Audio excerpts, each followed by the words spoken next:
"Do you have any idea what you've gotten yourself into, Jake?" the man whispered, his voice sharp as a blade.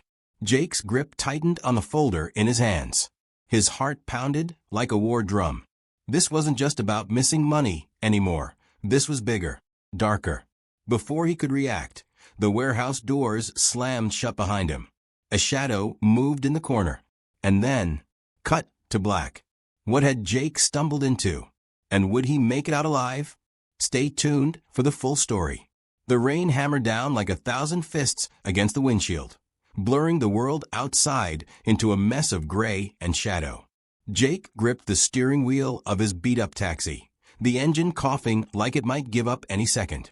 His eyes burned from exhaustion, his back ached from hours of driving, and his hands trembled, not just from a cold, but from the weight of a life that felt like it was slipping through his fingers.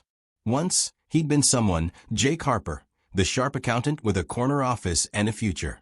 Now, just a single dad in a faded jacket, chasing fares to keep the lights on in a crumbling apartment for his little princess, Sophie. Lightning cracked the sky, illuminating the empty streets. It was past midnight, and Jake hadn't eaten since noon, just a stale sandwich grabbed between passengers. Sophie was waiting at home, probably asleep on the couch under that threadbare blanket she loved, her tiny 6-year-old frame curled up with her stuffed bunny. He pictured her face, those big brown eyes, that gap-toothed smile, and it was the only thing keeping him going. He'd promised her a better life, but every day felt like a lie. The radio crackled with static, cutting through his thoughts. "Jake, you out there?" It was Marty, the taxi stand owner, his voice gruff as always. "Got a late one for you. Big tipper. Don't screw it up." Jake sighed, rubbing his eyes. "Yeah, I'm on it. Another fare. Another dollar. Another night of pretending he wasn't drowning." The passenger was a tall man in a tailored coat, his polished shoes gleaming despite the storm. He slid into the back seat with an air of quiet arrogance, barking an address that Jake recognized instantly. Crestwood Heights, the kind of neighborhood where the houses looked like castles, and the people didn't know what a late rent notice felt like. Jake glanced at the man in the rearview mirror, clean-shaven, expensive watch, a life Jake used to touch, but could never grab again. The drive was silent except for the rain and the occasional ping of the man's phone. When they pulled up to the villa, its iron gates swung open like a scene from a movie. Warm lights spilled from the windows, mocking the cold emptiness of Jake's own life. "Keep a change," the man muttered, tossing a crumpled 50 through the partition before disappearing inside.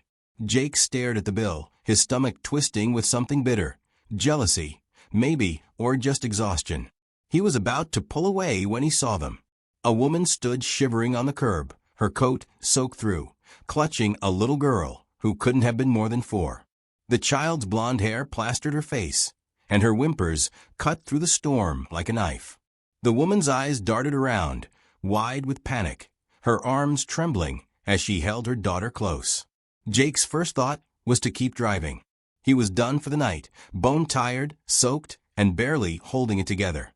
But then the girl looked up, her tiny face pale and scared, and something in Jake snapped. He thought of Sophie, alone in that drafty apartment, and he couldn't look away. He rolled down the window. "Hey, you okay? Need a ride?" The woman hesitated, her voice shaky. "Please, we just need to get somewhere safe." "I can't pay you." Jake waved it off. "Get in." "Where to?" She whispered an address, an hour out of his way, and climbed in, clutching the girl like she might vanish. The ride was quiet, the woman's breathing uneven, the girl sniffling softly. Jake didn't ask questions. He didn't need to. He knew desperation when he saw it. When he dropped them off at a nondescript house on the edge of town, the woman murmured a hoarse thank you before disappearing into the night. Jake drove home, the weight of the day pressing harder than ever.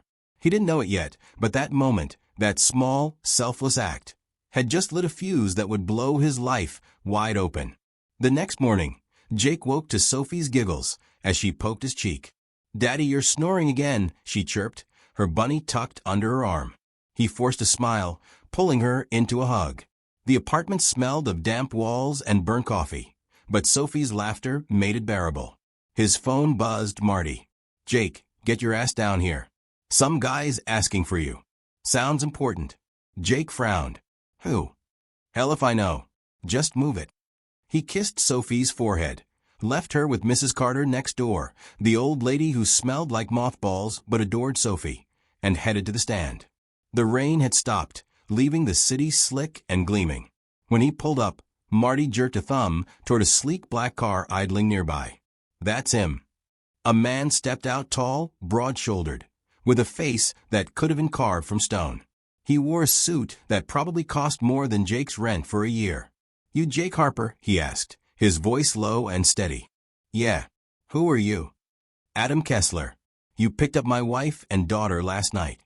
Jake blinked, his mind racing back to the soaked woman and the little girl. They okay? They're alive because of you. Adam's eyes softened, just for a second. I owe you more than you know. Jake shifted uncomfortably. Just did what anyone would. No, Adam said sharply. Not anyone. He handed Jake a card. Come to my place tonight. Crestwood Heights. We need to talk. Jake stared at the card, gold embossed, heavy in his hand. What's this about? You'll see. Adam climbed back into his car and drove off, leaving Jake with a knot in his gut and a question he couldn't answer. What the hell had he stumbled into? That night, Jake stood outside Adam's villa, feeling like a stray dog at a palace gate. Sophie was with Mrs. Carter again, and he'd borrowed a clean shirt for Marty just to look halfway decent. The door opened, and Adam ushered him into a world of marble floors and crystal chandeliers, a world Jake had once brushed against before his wife, Emily, got sick and everything fell apart. Adam poured 2 glasses of whiskey, handing one to Jake. My wife, Claire, and my daughter, Lily, they were running from something last night. Someone tried to take them. You didn't just give them a ride. You saved them. Jake's grip tightened on the glass. Running from what? Business enemies, Adam said, his jaw tight. I'm in tech. Billions at stake. People get ruthless. He studied Jake for a moment. You're not just a driver, are you? I looked you up. Accountant. Top of your game before life hit you. Jake bristled. That's the past. Maybe not. Adam leaned forward. I need someone I can trust. Someone sharp. My company's bleeding money. Someone's cooking the books. I want you to find out who. Jake laughed, a bitter edge to it. You don't even know me. I know you didn't hesitate to help a stranger in the rain. That's enough for me. Adam slid a folder across the table. Senior accountant. 6 figures. Benefits. You in. Jake stared at the number on the page, his heart pounding. It was more than he'd ever made, even in his best years. He thought of Sophie, her worn-out shoes, the school supplies he couldn't afford. But something felt off. Why me? You've got people for this. Adam's eyes darkened. Because the last guy I trusted disappeared, and I think he's the one stealing from me. Was this a job offer or a trap? Jake took the job. He had to, for Sophie. The first day at Kessler Tech was a blur of glass offices and suspicious stares. His desk overlooked the city, a view he'd once dreamed of. But the work was brutal. Ledgers didn't add up, numbers danced like ghosts, and every file he touched screamed sabotage. Late nights became his norm, poring over spreadsheets, while Sophie slept at home under Mrs. Carter's watch. One night he found it, a hidden account. Millions siphoned off through dummy vendors. He traced it to a name, Richard Holt, a VP who'd vanished months ago. Jake's hands shook as he dialed Adam. I've got him. Holt's your guy. Adam's voice was ice. Meet me at the warehouse on 5th. Bring the proof. Jake arrived at the abandoned building, the folder clutched tight. Adam was there, but so was someone else, a shadow in a hoodie, gun glinting in the dim light. You're late, the figure snarled, stepping forward. It was Holt. Jake froze. What the hell? Adam lunged, tackling Holt as the gun fired, the shot echoing wildly. Jake dove behind a crate, heart hammering. When the dust settled, Holt was down, groaning, and Adam stood over him, blood on his knuckles. Told you I needed someone I could trust, Adam panted. The fallout was swift. Holt was arrested, the money recovered, and Jake's name buzzed through Kessler Tech as the guy who'd saved the company. Adam made good on his promise, a fat bonus, a new title, a future.